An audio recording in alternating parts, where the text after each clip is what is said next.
कक्षा 6 सामाजिक विज्ञान का, ठीक है, यानी कि सामाजिक एवं राजनीतिक व्यवस्था 1, ठीक है ना। इसका कक्षा 6 का जो कि अध्याय 1 जो है हमारा, अध्याय 1 हमारा क्या है, ये वाला, ठीक है ना, हमारा समाज विविधता से भरा, ठीक है, ये हमारा क्या है, अध्याय 1 हमारा समाज विविधता से भरा। तो इसके पहले वाले वीडियो में आपको मैंने यहाँ तक पढ़ा दिया था, ठीक है ना, बहुरंगी विविधता वाला देश भारत, ठीक है, ये मैंने इतना दूर तक आपको इसके पहले वाले वीडियो में मैंने पढ़ा दिया था, ठीक है। तो इस वीडियो में अब हम लोग यानी कि इसके पहले वाले वीडियो यानी कि पार्ट 1, ठीक है, वो नहीं देखे हैं तो आपको प्लेलिस्ट में आपको मिल जाएंगे, ठीक है ना। कक्षा 6 जो JCERT का जो प्लेलिस्ट है, क्लास 6 JCERT का, वहीं पर आपको ये वीडियो मिलेंगे, ठीक है, वहाँ पर आपको लाइन बाय लाइन करके सभी वीडियो मिलते हैं, तो वहीं से आप लोग ये वाला वीडियो देख लीजिएगा, नहीं देखे हैं तो। उसके बाद चलिए हम लोग ये वाला ये वीडियो पार्ट 2 जिसमें मैं यहाँ पर समझाऊंगा, ठीक है। ये अध्याय 1 है, ठीक है ना, अध्याय 1 हमारा समाज विविधता से भरा, ठीक है, इसका मैंने यहाँ तक मैंने पढ़ा दिया था। अब मैं अभी यहाँ से शुरू करूँगा, ठीक है। चलिए हम लोग पढ़ना शुरू करते हैं। यदि आपने अभी तक चैनल को सब्सक्राइब नहीं किया तो चैनल को सब्सक्राइब कर लीजिए, नीचे रेड कलर का जो बटन जो दिखाई दे रहा है वे आप लोग प्रेस कर लीजिए, ठीक है, तो जो चैनल सब्सक्राइब हो जाएगा। उसके बाद आप लोग क्या करेंगे, मेरे वीडियो जब आएंगे तो आप लोग जल्दी से जल्दी देख सकेंगे, ठीक है। चलिए तो अब हम लोग शुरू करते हैं। देखिए भौगोलिक विविधता, यहाँ पर हमने पढ़ा था कि बहुरंगी विविधता वाला देश क्या है, भारत है, ठीक है। उसके बाद अभी हम लोग पढ़ने वाले हैं भौगोलिक विविधता की भौगोलिक विविधता क्या है, ठीक है, भौगोलिक विविधता क्या है, यहाँ से हम लोग पढ़ना शुरू करेंगे भौगोलिक विविधता। तो देखिए यहाँ पर भारत, यहाँ पर क्या लिखा है, चलिए इसको हम लोग आपको मैं पढ़ना ही सिखा देता हूँ इसमें। चलिए देखें, इकाई, दहाई, सैकड़ा, हजार, 10,000, लाख, 10 लाख, ठीक है। भारतीय संख्यांकन पद्धति के अनुसार इसमें 3 गो अंक के बाद कोमा लगेगा, फिर 2 अंक के बाद कोमा, फिर 2 अंक के बाद कोमा, फिर 2 अंक के बाद कोमा, मतलब ऐसे करके चलेगा, ठीक है। तो देखिए भौगोलिक विविधता में तो भारत, ठीक है ना, चलिए इसको पढ़ते हैं। इकाई, दहाई, सैकड़ा, हजार, 10,000, लाख, 10 लाख, ये लाख के घर में आया, ये हमारा हजार के घर में आया, ठीक है। तो ये हमारा क्या हुआ, 32,87,263, ठीक है। इसे आपको पढ़ना आता है, इसके जो मैथ जो मैंने जब पढ़ाया था वहां पर मैंने आपको इनके बारे में भी बताया है कि भारतीय संख्यांकन पद्धति के बारे में। वो वीडियो नहीं देखे हैं तो इसके मैथ के प्लेलिस्ट में आप लोग जा करके देख लीजिए, ठीक है। तो यहाँ पर देखिए भारत, ठीक है, 32,87,263 वर्ग किलोमीटर क्षेत्र में फैला है। जो भारत जो है वे कितने वर्ग किलोमीटर क्षेत्र में फैला है, आपके एग्जाम में ये प्रश्न आ सकते हैं। तो भारत 32,87,263 वर्ग किलोमीटर में क्या है, फैला है। इतना तक समझ में आया आपको, यानी कि क्षेत्रफल हम लोग निकालेंगे तो क्षेत्रफल हमारा वर्ग किलोमीटर में ही निकलता है, ठीक है। तो यानी कि 32,87,263 वर्ग किलोमीटर, यानी कि वर्ग किलोमीटर क्षेत्रफल में क्या है, हमारा देश फैला हुआ है, ठीक है, हमारा भारत जो है वे फैला हुआ है, ठीक है ना। तो इसका क्षेत्रफल यदि हम लोग देखें तो ये कितना है, 32,87,263 वर्ग किलोमीटर में ये हमारा भारत फैला हुआ है, ठीक है। यहाँ तक क्लियर है आपको। चलिए आगे हम लोग पढ़ते हैं, यहाँ पर से पढ़ते हैं, ठीक है। देखिए भारत की उत्तरी सीमा हिमालय पर्वत से घिरी है। चलिए हम लोग मानचित्र में देखते हैं कि भारत का जो उत्तरी जो सीमा जो है, ये हमारा उत्तरी सीमा हुआ, ये हिमालय पर्वत से क्या हुआ है, घिरा हुआ है। इसमें हिमालय पर्वत है, यहाँ से इधर से लेकर के इधर तक हमारा क्या है, हिमालय पर्वत, यहाँ तक हमारा हिमालय पर्वत है, ठीक है। तो आपको समझ में आ रहा है, यहाँ जो हिमालय ये पर्वत श्रेणियां हैं इधर, ठीक है। तो ये हमारा क्या है, हिमालय पर्वत हमारे क्या है, उत्तर दिशा में, ये हमारा उत्तर दिशा होगा, इधर जम्मू कश्मीर एरिया तरफ, ठीक है। तो इधर से हमारा क्या है, उत्तर दिशा है। तो इधर हमारा क्या है, हिमालय पर्वत से इधर क्या है, उत्तर दिशा जो है हमारा भारत उत्तर दिशा। तो इसमें हमारा हिमालय पर्वत जो है ये घिरा हुआ है, ठीक है, भारत के उत्तर दिशा में हिमालय पर्वत घिरी है। यहाँ तक समझ में आया। देखिए दक्षिण में हिंद महासागर, ठीक है, ये मैप में आप लोग देखिए, इधर हमारा उत्तर हो गया तो इधर हमारा नीचे तरफ क्या होगा, दक्षिण होगा, ठीक है, और इधर हमारा क्या होगा, पूरब, और इधर हमारा क्या होगा, पश्चिम। तो यहाँ पर क्या कहा गया है कि दक्षिण में हिंद महासागर, ठीक है, दक्षिण देखिए ये दक्षिण है हमारा, अरे इस दक्षिण में देखिए हिंद महासागर हमारा क्या है, देखिए ये हमारा जो इधर जो है हमारा जो महासागर, इसे हम लोग कहते हैं महासागर, ठीक है। तो ये हमारा क्या है, हिंद महासागर, ठीक है, ये हमारा क्या है, हिंद महासागर है, ठीक है ना। यहाँ तक क्लियर है। तो हमारा जो दक्षिण में क्या है, हिंद महासागर, ठीक है, हिंद महासागर दक्षिण में हमारा इधर है, ठीक है। यहाँ तक आपको समझ में आया, भारतीय मानचित्र में देख करके मैंने आपको समझाया, ठीक है। उसके बाद चलिए देखिए पश्चिम में अरब सागर भारतीय प्रायद्वीप के तटों पर लहराते हैं। भारतीय प्रायद्वीप, जो भारतीय प्रायद्वीप का तट जो है वहां पर समुद्र के तट क्या करते हैं, लहराते हैं, ठीक है। यहाँ पर इतना तक समझिए कि देखिए यहाँ पर पश्चिम में अरब सागर, पश्चिम में क्या है, अरब सागर है। आपको याद रहना चाहिए कि पश्चिम में क्या है, अरब सागर है। पश्चिम, ये वाला पश्चिम एरिया है, तो इस पश्चिम एरिया में क्या है, अरब सागर है। ये पश्चिम एरिया में अरब सागर है। यहाँ तक क्लियर हो गया आपको, ठीक है।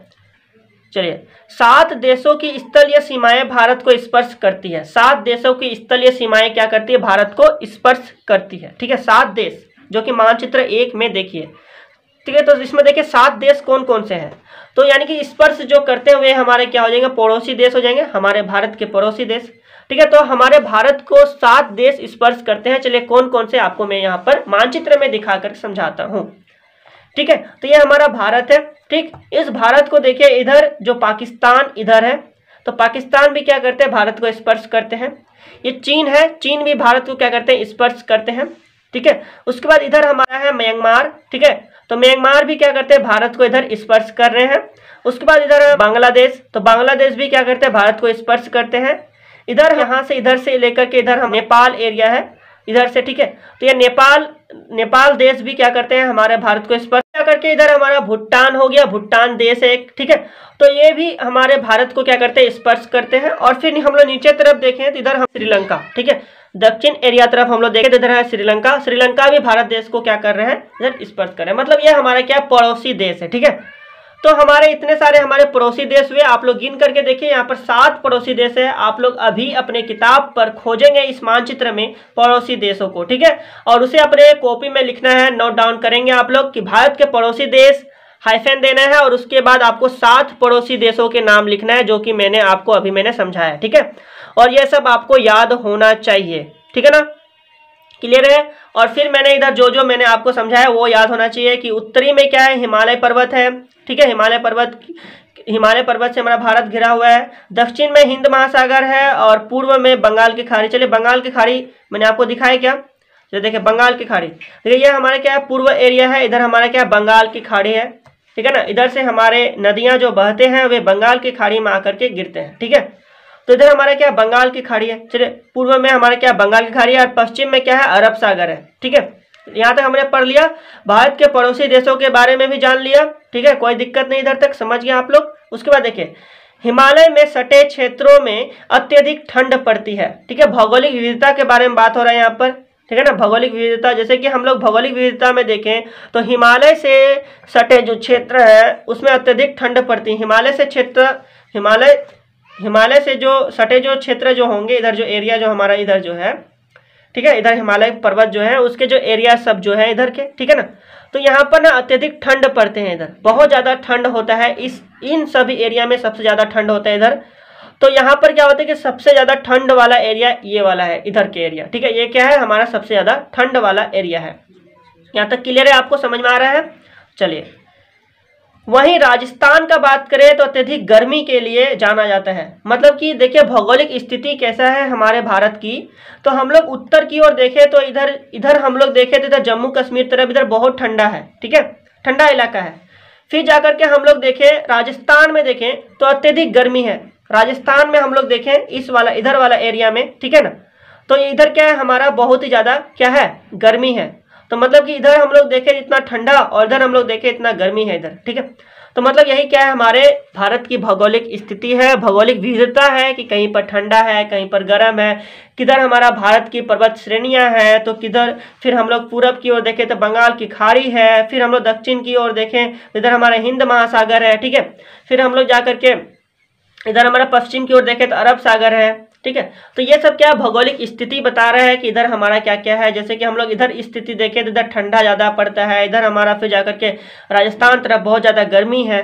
तो इसी प्रकार से, और यदि हम लोग मेघालय में देखें, ठीक है, देखिए इधर यदि मेघालय में मासिनराम को दुनिया में सबसे सर्वाधिक वर्षा वाला क्षेत्र के रूप में जाना जाता है। देखिए यहाँ पर बहुत ज़्यादा इंपॉर्टेंट है, सबसे ज़्यादा सर्वाधिक वर्षा वाला क्षेत्र कहाँ किसे माना जाता है, तो मेघालय, ठीक है। मेघालय में मासिनराम, ठीक है ना। मेघालय में मासिन राम को दुनिया का सबसे सर्वाधिक वर्षा वाला क्षेत्र माना जाता है, यानी कि यहाँ पर हर समय वर्षा होते ही रहता है, ठीक है। कहाँ आपसे एग्जाम में पूछ सकते हैं, कोई भी पूछ सकते हैं। तो क्या होगा यहाँ पर मेघालय होगा। मेघालय में मासिन राम, ठीक है ना, जहां पर क्या दुनिया में सर्वाधिक, समझिए यहाँ पर सर्वाधिक वर्षा वाला क्षेत्र के रूप में जाना जाता है।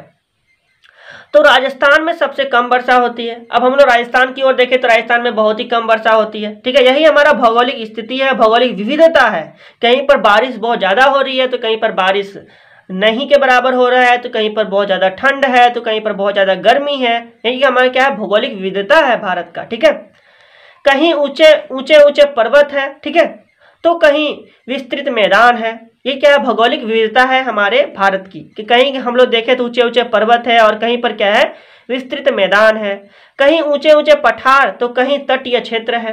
कहीं हम लोग ऊंचे पठार देखते हैं तो कहीं तटीय है, कहीं तटीय क्षेत्र होते हैं, ठीक है। जैसे कि देखिए इधर लक्षद्वीप एवं अंडमान निकोबार द्वीप समूह क्रमशः अरब सागर तथा बांग्लादेश की खाड़ी में स्थित है। चलिए यहाँ पर बहुत ज्यादा इंपॉर्टेंट है ये वाला कि लक्षद्वीप एवं अंडमान निकोबार द्वीप समूह, ठीक है ना।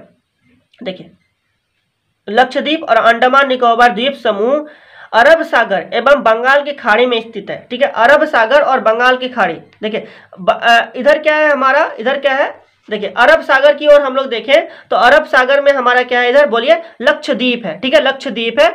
और इधर हम लोग देखें इधर बंगाल की खाड़ी तरफ, तो इधर हमारा भारत का ही एरिया है इधर, ठीक है, ये भारत का ही है, ठीक है ना। जो कि क्या है, इधर हमारा अंडमान निकोबार द्वीप समूह इधर है, ठीक है, अंडमान निकोबार द्वीप समूह है। देखिए तो देखिए इधर हमारा लिखा है, इधर कहीं देखिए इधर लिखा है ना अंडमान निकोबार द्वीप समूह लिखा है, तो ये अंडमान निकोबार द्वीप समूह। इधर हमारा क्या है, देखिए मानचित्र में आप लोग देखिए अच्छे से, इधर हमारे क्या है अंडमान निकोबार द्वीप समूह है, ठीक है, यह अंडमान निकोबार द्वीप समूह जो बंगाल की खाड़ी तरफ है, ठीक है।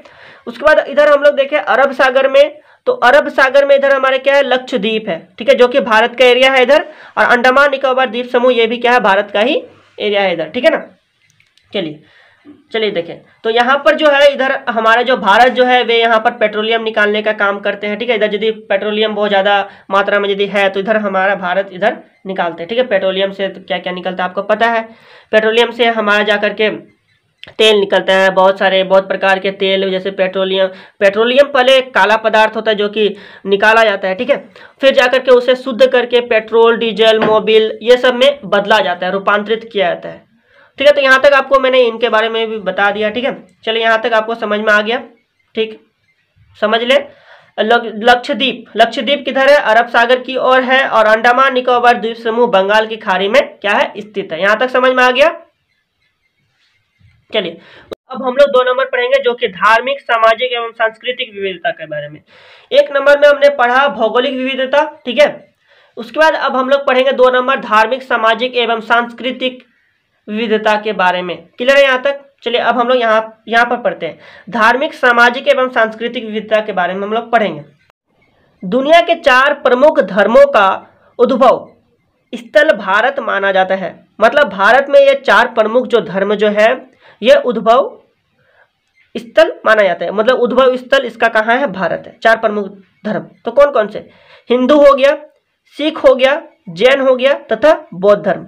तो मतलब ये 4 प्रमुख धर्म जो है वे भारत के उद्भव स्थल माने जाते हैं। यहाँ तक आपको याद रहेगा ना 4 प्रमुख धर्म कौन कौन से, हिंदू, सिख, जैन तथा बौद्ध धर्म, जो कि भारत के प्रमुख उद्भव स्थल धर्म माना जाता है। यहाँ तक क्लियर, उद्भव स्थल माना जाता है भारत को। क्लियर है यहाँ पर। देखिए स्वाभाविक है इन धर्मों के अनुयायी भारत में निवास करते हैं। यहाँ तक क्लियर है। इसके अलावा देखिए यहाँ पर, इसके अलावा इस्लाम, ईसाई, ठीक है, दिखाई दे रहा है आपको, ठीक है।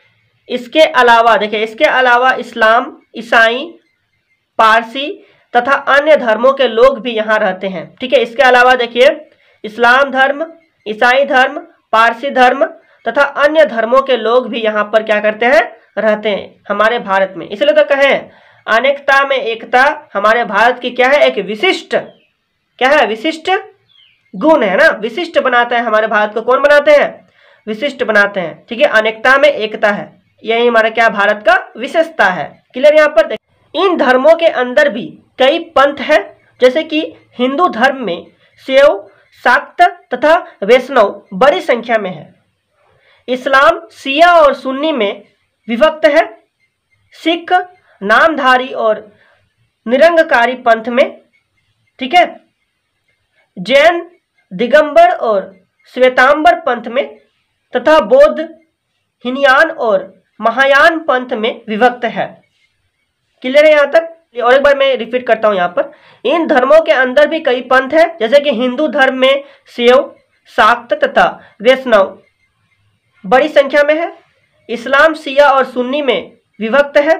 सिख नामधारी और निरंकारी पंथ में, जैन दिगंबर और श्वेतांबर पंथ में तथा बौद्ध हीनयान और महायान पंथ में विभक्त है। उसके बाद देखिए, अब हम लोग ग्रंथ के बारे में देखें।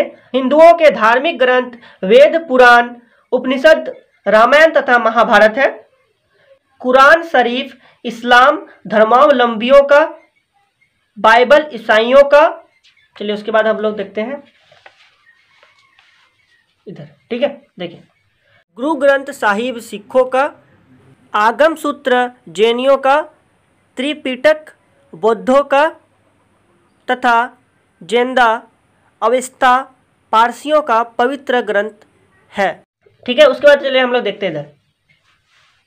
देखिए, देश में अनेक जातियां हैं। चलिए ठीक है, देश में अनेक जातियां हैं, उनकी पूजा पद्धति एवं रीति रिवाज में विविधता पाई जाती है। देखिए, देश में अनेक जातियां हैं, ठीक है, और उनकी जो पूजा है, जो है पूजा पद्धति जो है एवं रीति रिवाज जो है, उसमें बहुत ही विविधता क्या पाई जाती है, ठीक है। बहुत ही विविधता पाई जाती है, विविधता पाई जाती है। एक ही गांव में रहने वाले विभिन्न धर्म एवं जाति के लोगों की जीवन पद्धति भी अलग अलग होती है। जैसे एक ही गांव में बहुत सारे धर्म के यदि लोग हैं, तो एक ही गांव में रहने वाले विभिन्न धर्म एवं जाति के लोगों की जीवन पद्धति भी अलग अलग होती है। भारत त्योहार का देश है। भारत जो है वे त्योहारों का क्या है? देश है। भारत त्योहारों का देश है। दिवाली, होली, दुर्गा पूजा, ईद, क्रिसमस जैसे त्योहार तो प्राय समूचे देश में मनाए जाते हैं, ठीक है। समूचे देश में प्राय दिवाली, होली, दुर्गा पूजा, ईद, क्रिसमस जैसे त्योहार को प्राय समूचे देश में मनाया जाता है। मतलब समूचे देश मतलब पूरे देश में मनाया जाता है प्राय, ठीक है। इसके अलावा देश के विभिन्न भागों में क्षेत्रीय त्योहारों की प्रधानता है, ठीक है। क्षेत्र त्योहार मतलब वे हमारे क्षेत्र में ही मनाया जाता है। जैसे कि हम लोग देखें, झारखंड में सरहुल, कर्मा, दशई, सोहराय एवं टूसू पर्व उत्साह से मनाया जाता है। इसके साथ ही यहाँ के कुछ इलाकों में, चलिए आगे हम लोग देखते हैं, इसके अलावा यहाँ पर कुछ इलाकों में मंडा पूजा की परंपरा भी है, ठीक है। कुछ इलाकों में मंडा पूजा की भी परंपरा है इधर, ठीक है। चलिए, पंजाब में बैसाखी, महाराष्ट्र में गुड़ी पड़वा, बिहार में छठ, असम में बिहू, तमिलनाडु में पोंगल तथा केरल में ओणम प्रमुख त्यौहार है, ठीक है। देखिए यहाँ पर प्रमुख त्योहारों के बारे में लिखा गया है। जैसे कि हम लोग देखें, चलिए यहाँ से ये वाला, यहाँ से लेकर यहाँ तक प्रमुख त्यौहार, ठीक है। झारखंड में सरहुल, कर्मा, दशई, सोहराय एवं टूसू पर्व उत्साह से मनाए जाते हैं हमारे झारखंड में, ठीक है। इसके साथ ही यहाँ के कुछ इलाकों में मंडा पूजा की परंपरा भी है, ठीक है। पंजाब में बैसाखी, महाराष्ट्र में गुड़ी पड़वा, बिहार में छठ, असम में बिहू, तमिलनाडु में पोंगल तथा केरल में ओणम त्यौहार मनाए जाते हैं। ये सब बहुत ज़्यादा इंपॉर्टेंट है, आपके यहाँ पर प्रश्न भी बन सकते हैं, ठीक है। चलिए आगे देखिए, विभिन्न समाजों में सुखी का इजहार नृत्य के द्वारा भी किया जाता है। जैसे कि देश के, ठीक है, देश के विभिन्न भागों में नृत्य की विविधता पाई जाती है। चलिए इसके बारे में यहाँ पर थोड़ा सा देखें।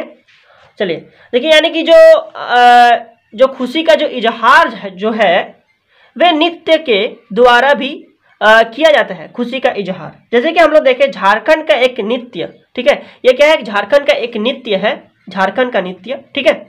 आप लोगों ने जरूर देखा होगा, झारखंड के हैं, जरूर देखे होंगे, है ना। चलिए देखें, उसके बाद देखें, चलिए इधर, ठीक है ना। देखिए, विभिन्न भागों में नृत्य की विविधता पाई जाती है।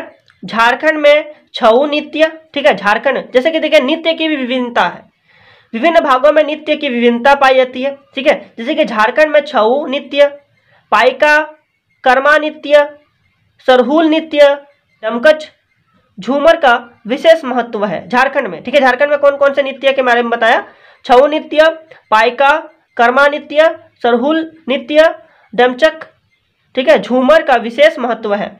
असम में देखिए, असम में बिहू, ठीक है, गुजरात में गरबा, गुजरात में क्या है गरबा नृत्य और डांडिया गुजरात में, केरल में मोहिनी अट्टम, ठीक है, केरल में क्या मोहिनी अट्टम ये नृत्य है, और कथकली, मोहिनी नृत्यम और कथकली ये क्या है केरल में, ठीक है, ये नृत्य है, ठीक है, मोहिनी अट्टम और कथकली।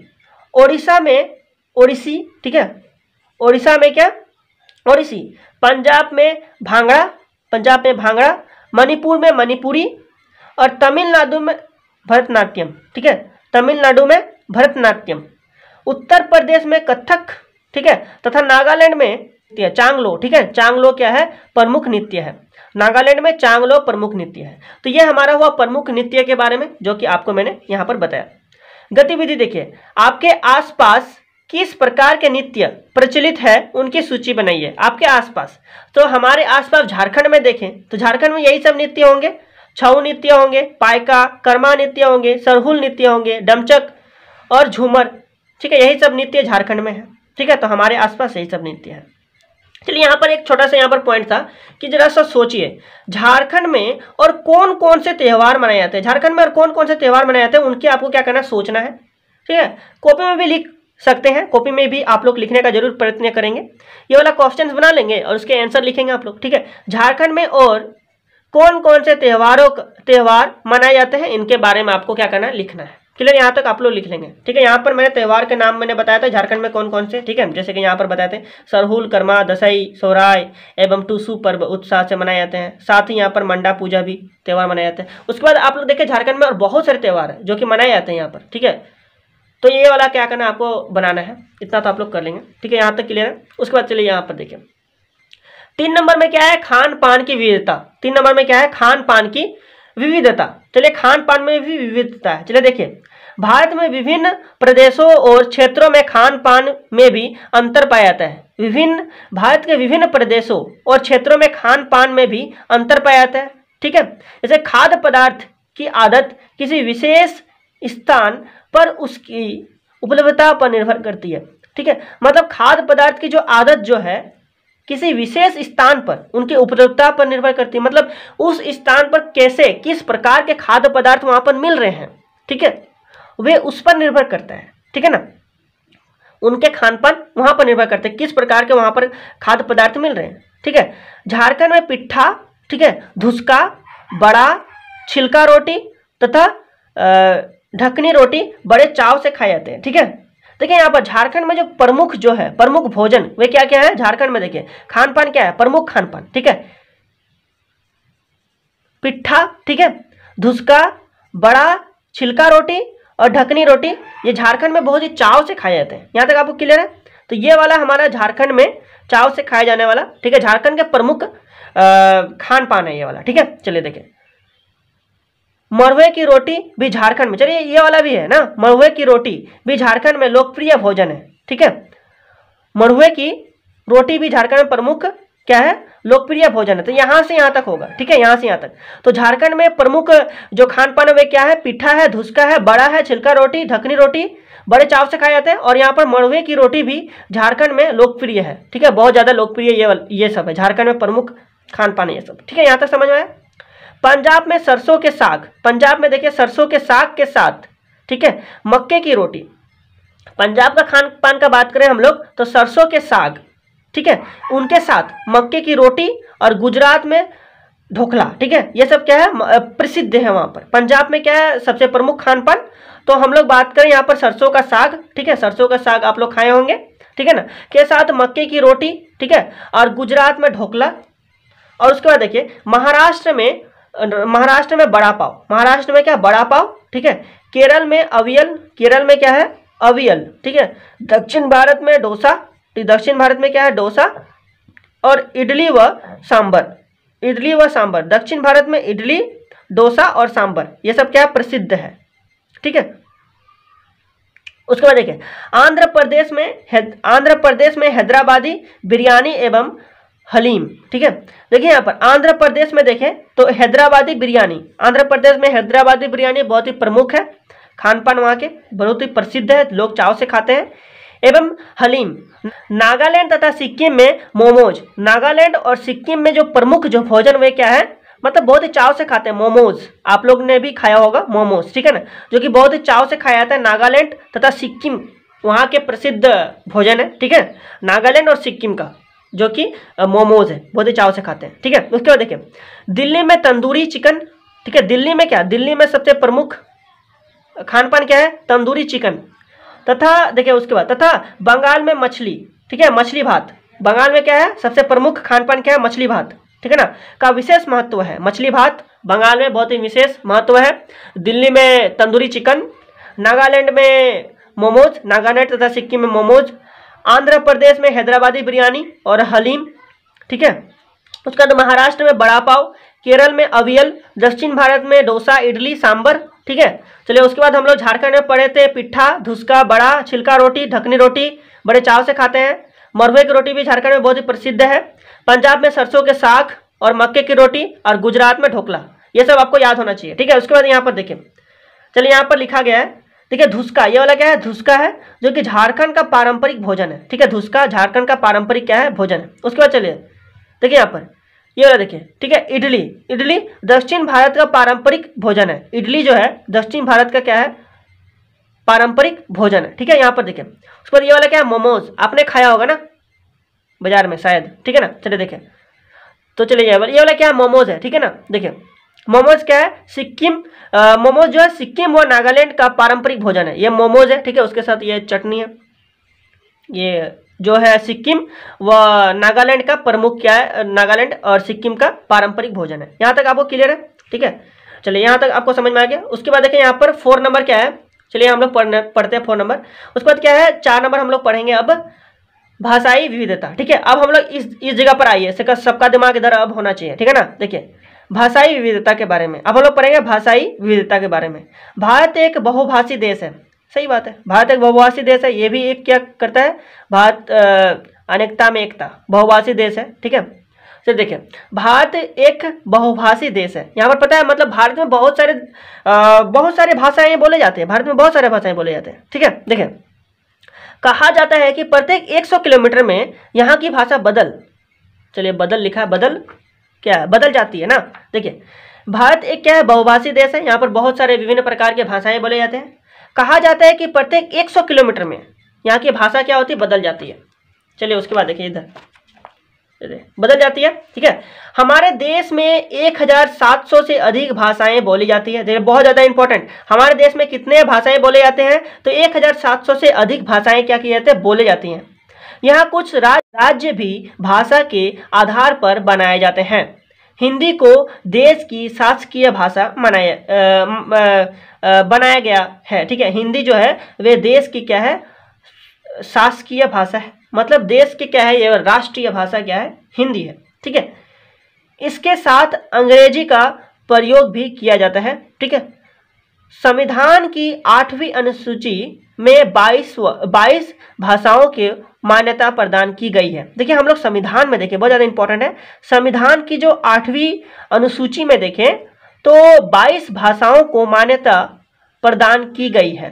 जैसे कि देखिए 22 भाषा वे कौन कौन से जो कि हमारे संविधान में मान्यता प्रदान किया गया है, जैसे कि हम लोग देखें असमिया, ठीक है, बांग्ला, बोडो, डोगरी, गुजराती, हिंदी, कन्नड़, कश्मीरी, कोंकणी, मैथिली, मलयालम, मणिपुरी, मराठी, नेपाली, ओडिशा, पंजाबी, संस्कृत, संथाली, सिंधी, तमिल, तेलुगु और उर्दू, ये सब जो है भारत के प्रमुख भाषा है जिसे हमारे संविधान में मान्यता प्राप्त दिया गया है 8वीं अनुसूची में, ठीक है।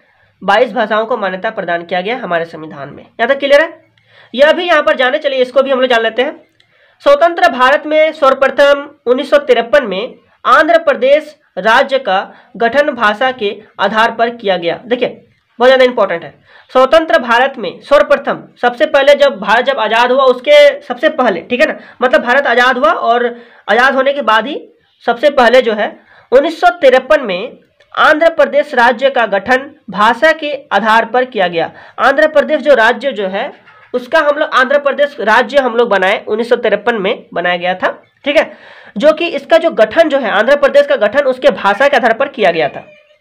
यहाँ तक क्लियर है? चलिए यहाँ पर देखिए, उसके बाद भाषा के आधार पर किया गया था, यहाँ पर क्लियर है। उसके बाद इधर देखिए झारखंड में बोले जाने वाले भाषाएं, ठीक है, झारखंड में बोले जाने वाले भाषाएं कौन कौन से, चलिए इसको देखिए। संथाली, मुंडारी, कुड़ुख, कुड़माली, खोट्ठा, नागपुरी आदि, ये सब क्या है झारखंड में प्रमुख जो भाषाएं जो है वे बोले जाते हैं। 92 संशोधन द्वारा संथाली को संविधान की 8वीं अनुसूची में शामिल किया गया है। देखिए संथाली जो भाषा जो है ये 92 संशोधन द्वारा संथाली को भी संविधान की 8वीं अनुसूची में शामिल किया गया है। ये जो आपने यहाँ पर पढ़ा था, ये आपको मैंने यहाँ पर बताया था, संविधान की जो भाषा जो है इसमें हमारे संथाली भाषा भी शामिल है। यहाँ तक क्लियर है? चलिए अब हम लोग देखते हैं 5 नंबर को, इधर पढ़ते हैं, ठीक है। 5 नंबर देखिए, ठीक है, दिखाई दे रहा है, ठीक है, जरा देखिए इधर परिधान की विविधता। अब हम लोग पढ़ेंगे परिधान की विविधता कि परिधान मतलब क्या होता है, कपड़ा, ठीक है, कपड़ा परिधान। तो परिधान की विविधता देखिए, ठीक है, इधर देखिए, देश में लोगों के पहनावे में भी बहुत अंतर पाया जाता है। देश में लोगों के जो पहनावे जो है इसमें भी बहुत अंतर पाया जाता है। पुरुषों के परिधान में कुर्ता होता है, पायजामा का विशेष महत्व है। जैसे कि पुरुषों में देखें तो इसके पहनावा क्या है, कुर्ता और पायजामा का विशेष महत्व है। हालांकि आधुनिक परिधान जैसे कि हम लोग देखें पैंट शर्ट, ये आधुनिक परिधान है, ठीक है। आधुनिक परिधान पैंट शर्ट, कोट एवं टाई का प्रचलन काफी बढ़ चुका है। मतलब देखें आधुनिक में हम लोग, ठीक है, आधुनिक में देखें तो आधुनिक में पैंट शर्ट, कोट एवं टाई का प्रचलन काफी बढ़ चुका है। महिलाएं साड़ी, ठीक है, तथा ब्लाउज पहनती है, महिलाएं साड़ी तथा ब्लाउज पहनती है। झारखंड में पुरुष धोती कुर्ता पहनते हैं, ठीक है, कंधे पर गमछा रखते हैं, ये सब आपको पता है। पंजाब में सलवार, ठीक है, सलवार कमीज और दुपट्टा। बंगाल में बंगाली साड़ी, राजस्थान और गुजरात में घाघरा चोली। राजस्थान और गुजरात में क्या, घाघरा चोली, ठीक है, यहाँ तक क्लियर है आपको। और ओढ़नी, घाघरा चोली और ओढ़नी गुजरात में, ठीक है, महिलाओं के ये सब वस्त्र हैं, ठीक है ना, उधर देखिए परिधान है उनके, ठीक है। जम्मू कश्मीर में फिरन तथा मिजोरम में पुआनचेई महिलाओं का पारंपरिक परिधान है। तो ये सब आपको मैंने जो बताया महिलाओं के पहनावा है, ठीक है, उनके पहनावा ये मैंने यहाँ पर बताया। तो ये था हमारे पहनावा विविधता, जो कि सभी जगह और सभी जो महिला पुरुष है उनके भी पहनावा अलग अलग है और सभी जगह के भी पहनावा अलग अलग है, जैसे मैंने यहाँ पर सभी के बारे में बताया यहाँ पर, ठीक है, यहाँ पर क्लियर है आपको। उसके बाद देखिए अब हम लोग इधर देखेंगे, जैसे कि यहाँ पर और एक पॉइंट है, ये वाला हम लोग बता देते हैं। राजस्थान का पारंपरिक पहनावा, ठीक है, यह राजस्थान का पारंपरिक पहनावा है। राजस्थान के पारंपरिक पहनावा मैंने आपको बताया था, राजस्थान और गुजरात में घाघरा चोली और ओढ़नी, ठीक है, ये राजस्थान के पहनावा है, जो घाघरा चोली और ओढ़नी राजस्थान का पारंपरिक परिधान है ये वाला, ठीक है। चलिए यहाँ पर देखिए, उस पर देखिए मिजोरम में मैंने आपको बताया था पारंपरिक परिधान, ये मिजोरम के पारंपरिक परिधान है, ठीक है। तो मिजोरम के पारंपरिक परिधान क्या थे, यहाँ पर देखिए पुआनचेई, ठीक है, इसको हम लोग क्या कहते हैं पुआनचेई। मिजोरम में पारंपरिक परिधान क्या है, पुआनचेई, ठीक है, ये वाला क्या पहने हैं, पुआनचेई पहने हैं, जो कि मिजोरम का पारंपरिक परिधान है। क्लियर, यहाँ तक समझ में आ गया। उसका देखिए इधर जम्मू कश्मीर का पारंपरिक परिधान, ये वाला जम्मू कश्मीर का पारंपरिक परिधान है। तो जम्मू कश्मीर के पारंपरिक परिधान में हमने पढ़ा था फिरन, ठीक है, जम्मू कश्मीर में फिरन, तो इसको हम लोग क्या कहते हैं, फिरन कहते हैं, ठीक है, फिरन कहते हैं। जम्मू कश्मीर का पारंपरिक परिधान ये वाला क्या है, फिरम, ठीक है, तो महिलाओं के पहनने का है फिरम। तो यहाँ पर मतलब कि सभी जगह विविधता पाए जाते हैं, सभी जगह अलग अलग पहनावा है। चलिए उसके बाद अब हम लोग देखेंगे आर्थिक विविधता के बारे में, अब हम लोग पढ़ने वाले हैं, ठीक है, आर्थिक विविधता के बारे में। क्लियर है यहाँ तक? चलिए देखिए आर्थिक विविधता, देखिए आर्थिक विविधता से आशय अपनी जीविकोपार्जन, ठीक है, जीविकोपार्जन के लिए लोगों के द्वारा अपनाए गए पेशों से हैं। आर्थिक विविधता जो है, आर्थिक विविधता से आशा क्या है, तो अपने जीविकोपार्जन के लिए, ठीक है, लोगों द्वारा अपनाए गए पेशों से है। भारत में विभिन्न लोगों की आजीविकाएं भी भिन्न भिन्न है। जैसे कृषि प्रधान देश होने के कारण यहाँ की बड़ी आबादी खेती कर अपना जो जीवन पालन करते हैं, जीवन यापन करते हैं, ठीक है, जीवन यापन क्या करते हैं, जो कि भारत क्या है, कृषि प्रधान देश है। तो कृषि प्रधान देश होने के कारण यहाँ की जो बड़ी आबादी जो है वे खेती कर अपना जीवन यापन करते हैं। कृषि के अलावा पशुपालन, मत्स्य पालन, खनन आदि की क्रियाएं भी लोगों की जीविकोपार्जन के साधन है, ठीक है, जीविकोपार्जन। देखिए यहाँ पर जीविकोपार्जन आप लोग समझ गए, जीविकोपार्जन के लिए लोगों द्वारा अपनाए गए पेशों से हैं। जीविकोपार्जन मतलब अपने जीवन को यापन करने के लिए, जीवन यापन करने के लिए, ठीक है। तो जीविकोपार्जन के लिए ये वाला आपने पढ़ा कि पार्जन के साधन है, जो कि जीविकोपार्जन के साधन यहाँ पर क्या है, तो कृषि प्रधान देश होने के कारण यहाँ की जो बड़ी आबादी जो है वे क्या करते हैं, खेती करते हैं, जीवन यापन करते हैं खेती करके। कृषि के अलावा पशुपालन, मत्स्य पालन, खनन आदि की क्रियाएं भी लोगों के जीविकोपार्जन के साधन है। सरकारी एवं गैर सरकारी क्षेत्रों में नौकरी करने वाले की भी संख्या में कमी नहीं है, ठीक है। सरकारी एवं गैर सरकारी, सरकारी मतलब गवर्नमेंट और गैर सरकारी मतलब प्राइवेट में क्षेत्रों में नौकरी करने वाले की भी कमी नहीं है, ठीक है। कुछ लोग स्वराज से भी जुड़े हैं, कुछ लोग क्या है, स्वराज से भी जुड़े हैं। पहाड़ी एवं वन क्षेत्रों में निवास करने वाले अधिकांश लोगों की आजीविका वनोत्पादन, ठीक है। देखिए इधर पहाड़ी एवं वन क्षेत्रों में निवास करने वाले अधिकांश लोगों की आजीविका वनोत्पादन, जंगलों से मिलने वाली वस्तुएं जैसे कि जंगली फल, जड़ी बूटी, दातुन, ये सब जो पहाड़ी इलाके में जो रहते हैं वे लोग जंगल से भी मिलने वाले जो वस्तु जो होते हैं उसे, जैसे कि जंगली फल हो गया, जड़ी बूटी हो गया, दातुन का संग्रह है। इस विषय पर अध्याय 7 में आप विस्तृत जानकारी प्राप्त करेंगे, ठीक है। इसके बारे में भी आपको विस्तृत जानकारी अध्याय 7 में आपको मिलेगा, ठीक है, अध्याय 7 में, ठीक है ना। आने वाला अध्याय 7 में मैं आपको इसके बारे में भी बताऊंगा, ठीक है। इस वीडियो में इतना ही। तो अगले वीडियो में हम लोग पढ़ेंगे विविधता में एकता, ठीक है, विविधता में एकता के बारे में हम लोग पढ़ेंगे, ठीक है ना। यूनिटी इन डिवर्सिटी के बारे में हम लोग, विविधता में एकता, यूनिटी इन डिवर्सिटी के बारे में अगले वीडियो में हम लोग पढ़ेंगे, ठीक है। तो इस वीडियो में इतना ही, ठीक है। तो मिलते हैं अगले वीडियो में, तब तक के लिए आप लोग इतना कुछ आप लोग अपने किताब से पढ़िए और तैयारी कीजिए। तो मिलते हैं अगले वीडियो में, तब तक के लिए बहुत बहुत धन्यवाद।